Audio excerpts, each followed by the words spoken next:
अस्सलामुअलैकुम।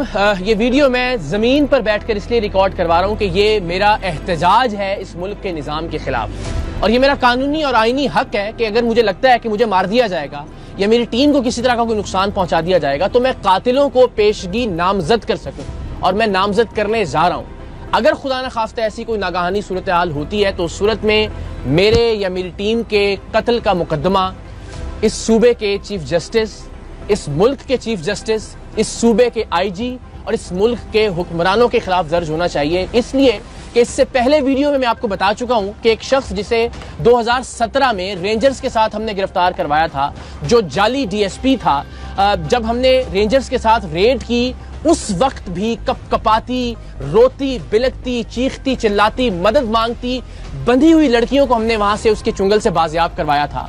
हमारे लोगों ने उसकी टीम में शामिल होकर उसकी खूंखार वारदातों को रिकॉर्ड किया था। हमने आपको दिखाया था कि किस तरह से वो मियां बीवी को लेकर आया था, दोनों को बरहना करके तशद्दुद का निशाना बनाया था, बीवी को अपने पास रखा था और शौहर को भेजा था कि वो अपनी बीवी के तावान के पैसे लाए और बीवी को वापस लेकर जाए। ये तमाम तर उसकी दहशत, उसकी वहशत, उसकी बर्बरियत हमने रिकॉर्ड की अपनी जान पर खेल कर। एक लहजे के लिए जो लोग कहते हैं ना जी फेक और प्लांटेड प्रोग्राम, जरा कोई एक लम्हे के लिए ये जुर्रत करे कि लोडेड पिस्टल्स के सामने आप उसके गैंग में शामिल होकर उसके खिलाफ खुफिया रिकॉर्डिंग कर रहे हो। अल्हम्दुलिल्लाह हमने वो किया, रेंजर्स के साथ इसे गिरफ्तार करवाया। अल्टीमेटली ये शख्स बाहर आ गया, और जो ये शख्स बाहर आया है उस पर कितनी FIR हैं जरा मुलाहिजा कीजिएगा। इसकी वालिदा आंटी शबनम, उन पर जो सिर्फ अभी पिछले 24 घंटे में हमने रिकॉर्ड हासिल किया उसके मुताबिक 5 FIRs हैं। 2013 में 2, 2014 में 1, 2015 में 1, 2016 में।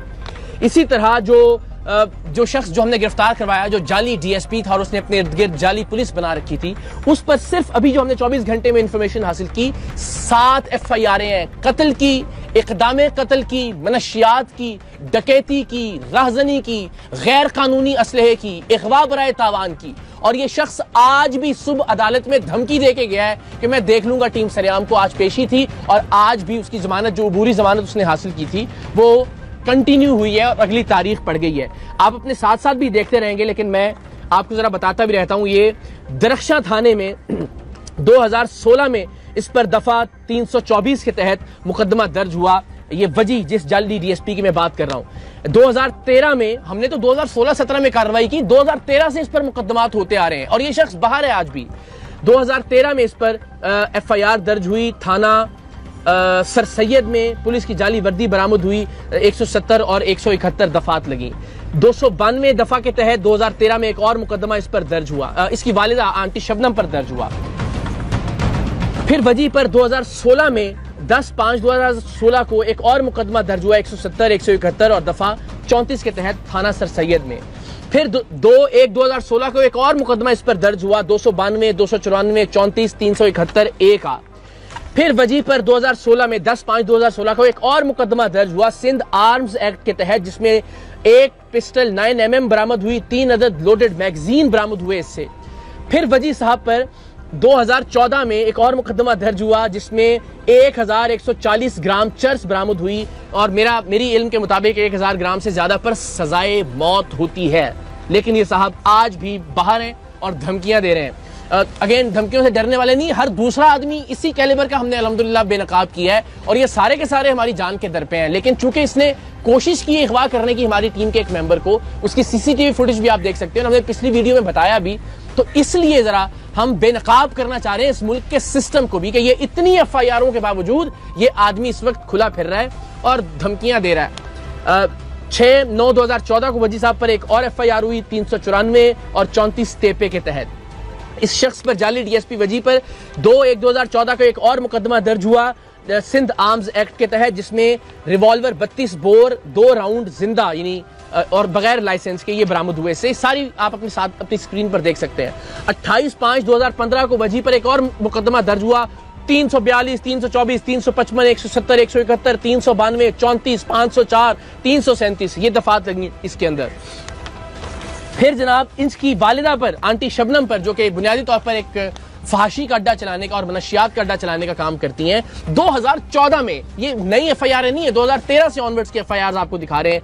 1595 ग्राम चर्स बरामद हुई 2014 में, ये FIR आप स्क्रीन पर देख सकते हैं। फिर जनाब एक और मुकदमा दर्ज हुआ और उसकी तारीख है 15/3/2020। ये थाना सर सैयद सेंट्रल में दर्ज हुआ और इसमें 371, 372 तेपे, 34 तेपे, ये सारी दफात लगी। ये वो हैं जो अभी हम हासिल कर सके रिकॉर्ड। इस कदर खतरनाक मुजरिम, कत्ल, इक़दाम कत्ल, मनशियात, गैर कानूनी असलहा, अगवा बराए तावान, जिसे रेंजर्स के साथ हमने गिरफ्तार करवाया, जो इस वक्त बाहर निकलकर हमारे एक मेंबर को गिरफ्तार कर अगवा करके तशद्दुद की गरज से उसने उसको बताया कि मैं तुम्हें हब चौकी पर ले जाकर टुकड़े करके मारूंगा और बाकी मेंबरों को भी टीम सरेआम के। और वो अल्लाह की मेहरबानी से CCTV फुटेज में आप देख सकते हैं कि जो उसे गोलियां जबरदस्ती पिस्तौल के जोर पर खिलाई थी, उनका असर जाहिल हुआ और बेचारा वो भागने में कामयाब हो गया। तो उस अगवा का जो पर्चा हुआ उसकी गिरफ्तारी से पहले जमानत हो गई और आज उसकी जमानत में मजीद तौसी हो गई है। इस कैलिबर का शख्स इस मुल्क के अदालती निजाम के हाथों आजाद फिर रहा है। हमें तो अल्हम्दुलिल्लाह, मैंने अर्ज किया कि आप, ये तो एक बहुत ही छोटे लेवल का मुजरिम होगा, इससे बड़े बड़े मुजरिमों को बेनकाब किया है। हम तो जब घर से निकलते हैं तो अपने बच्चों का माथा चूम के इस नियत से निकलते हैं कि वापस पता नहीं आ सकेंगे या नहीं आएंगे, किस गोली पर हमारा नाम लिखा होगा। टीम सरेआम के जितने भी मेंबर हैं अल्हम्दुलिल्लाह जान लिटरली हथेली पर रखकर बेनकाब करते हैं मुजरिमों को और हर वक्त मौत का सामना करने के लिए तैयार रहते हैं।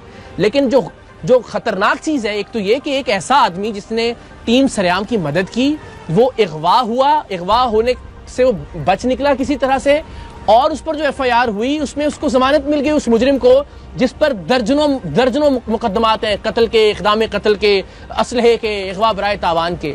और इससे बढ़कर ये कि आज भी अदालत में खड़े होके वो उस शख्स को धमकी दे रहा है कि मैं देख लूंगा तुम्हें भी और टीम सरेआम को भी। तो ये मुझे नहीं पता कि कौन सा लफ्ज इस्तेमाल किया जाना चाहिए इस मुल्क के निज़ाम इंसाफ के लिए। पुलिस एहलकार ज़ाहिर वो यही कर सकते हैं, उन्होंने ये इतने सारे पर्चे दिए हैं उस पर। अब ज़ाहिर अदालतों का काम है कि उसको सजा दी जाए, कम से कम ऐसा खतरनाक आदमी बाहर ना हो। 3 साल ये जेल में रहकर आया है और जेल में रहने के बाद इसने एक पूरा गैंग तश्कील दे दिया है और बाहर आकर जो ये कार्रवाइयाँ कर रहा है उसकी भी हम तफसीलात इंशाल्लाह जल्द आप लोगों से शेयर करेंगे। लेकिन आप सोचें, इस मुल्क में क्या आप और मैं अपने बच्चों को छोड़कर मरना पसंद करेंगे इन हालात में कि जब एक क्रिमिनल इतना ताकतवर है, एक फहाशी का अड्डा चलाने वाली उसकी माँ इतनी ताकतवर है कि इतने मुकदमात में वो इस वक्त भी जमानत पर है और धमकियां दे रहा है। और आज ही उसने एक मोबाइल शॉप पर जाकर हमारे ही एक मेंबर के शनाख्ती कार्ड पर एक मोबाइल फ़ोन भी खरीदा है और उसकी भी तस्वीर हमें मौसूल हो गई हैं। ये हाल है इस मुल्क का। हमें कहा जा रहा है कि जी आप पुलिस की सिक्योरिटी ले लें जब तक हम इस शख्स को गिरफ्तार नहीं करते। किस चीज़ में गिरफ्तार करेंगे? ये इतने सारे मुकदमे हैं, सब में तो उसकी बेल हो गई, वो बाहर आ गया है। मैं शुक्रगुजार हूँ DIG साउथ का, SSP साउथ का, SP साउथ का, SSP इन्वेस्टिगेशन रशीद बरोही साहब का, शिराज साहब का, जितने भी अहबाब हैं फ़ोन कर रहे हैं, हमदर्दी का इजहार कर रहे हैं, कह रहे हैं जी पुलिस एहलकार भिजवा देते हैं आपके साथ, टीम के साथ। लेकिन हम आवाम के टैक्स के पैसों से सिक्योरिटी नहीं लेंगे। हम अपने तौर पर जो कर सकते हैं वो कर रहे हैं, लेकिन इन्हीं वसाइल को इस्तेमाल कीजिए इस तरह के मुजरिमों के खिलाफ, खुदा के वास्ते। वरना कोई भी शख्स जिसका बस चलेगा वो इस मुल्क से चला जाना चाहेगा। वो नहीं चाहेगा कि इस तरह के निज़ाम इंसाफ के अंदर अपनी औलाद को छोड़कर वो इस दुनिया से रुखसत हो। सो मेरी जितने भी अरबाब इख्तियार इस वक्त देख रहे हैं, बिलखुसूस अदालत से मुतल्लिका जो शख्सियात हैं, अल्लाह ने जिन्हें इख्तियार दिया इंसाफ का, उनसे दस्तबस्ता दरख्वास्त है, इस क्रिमिनल रिकॉर्ड का हामिल शख्स भी अगर इस वक्त आज़ाद फिर रहा है तो फिर वो लोग जो तनकीद करते हैं वो तो करते ही हैं, मैं भी तनकीद कर रहा हूँ। अगर इस पे तौहीन अदालत लगती है तो मैं हाजिर हूँ, गिरफ्तार कर लीजिए, जो सज़ा बनती है आप बिल्कुल सज़ा दीजिए। लेकिन अपने बच्चों के लिए, अपने बच्चों के मुस्तकबिल के लिए हम आवाज़ उठाते रहेंगे। मकसद कोई हमदर्दी वसूल करना नहीं है, कोई सिक्योरिटी लेना नहीं है और ना इंशाअल्लाह अज़ीज़ हम लेंगे। मकसद सिर्फ बेनकाब करना है इस मुल्क के निज़ाम इंसाफ को। ये बताना है कि इस मुल्क में मुजरिम, कातिल, अगवा करने वाला, फहाशी का अड्डा चलाने वाला, मनशियात का अड्डा चलाने